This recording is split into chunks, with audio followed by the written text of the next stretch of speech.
think about looking up into the heavens and looking at the stars, and many of us with our eyes can't even count 30 without missing one. Y'all ain't said nothing.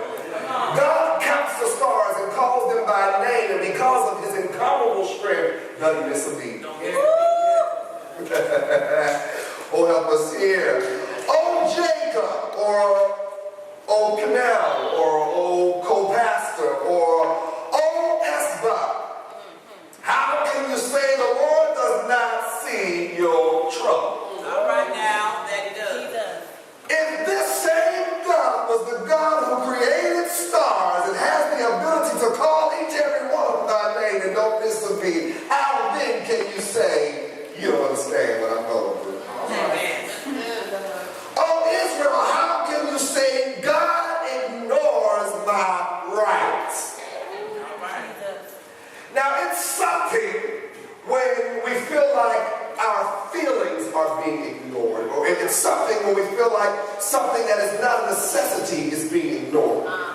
But it's something else when we feel like we ain't getting what is our right. Y'all ain't said nothing to me just yet. But you talk good. How can you say, God, you have ignored my right? I have a right to be what I'm feeling like, yet still you ignoring my rights. All right now. Have you never heard? Have you never understood? The Lord is the everlasting God. What the writer is saying here is, do you understand who you're working with? Okay, come on now. Do you have a true sense of understanding of who you are dealing with? Because everything about your life, everything that you have experienced, everything around you is temporal. It is constantly fading. Some of you look in the mirror today and you ain't seeing what you saw last year this time. Some of us ain't as young as we used to be. Can't do the stuff. Everything around you is fading every day. Some of y'all ain't on the same job you was on this last year this time. And if you're still there, you ain't in the same place where you were. Everything about our lives is changing every day. But do you not understand that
for me to get to this level. Y'all ain't helping me preach.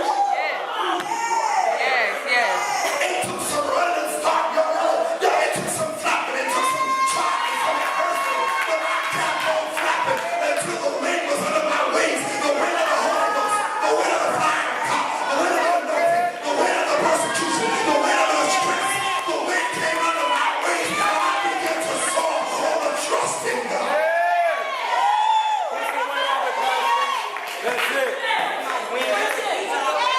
Thank you, Jesus. And as I began to soar, my trust grew fonder for the Lord. And the things that used to take me off don't quite make sense because I'm seeing things from an eagle eye.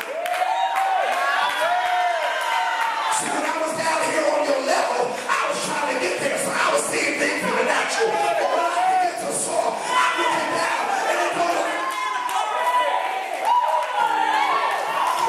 my eagle's eye causes me to see things differently. That big old problem down here on your level is burning the air from up above.